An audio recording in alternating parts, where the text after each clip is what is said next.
वेदप्रिये वेदान्तर्गतवासिनी जनप्रिये जगत्कल्याणकारके कदम्बवनवासिनी कात्यायनी कनकाम्बरधरे कनकदुर्गे तव सुप्रभातम्।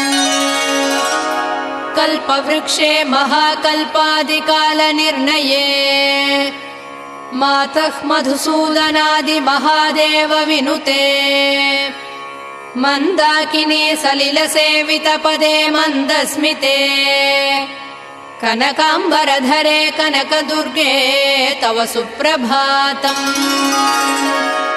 शिववामभागे शिवे शैवेतरसेवितपदे विजयदुर्गे महादुर्गे हे जगन्मातृके जगदाम्बिके जाह्नवी सखी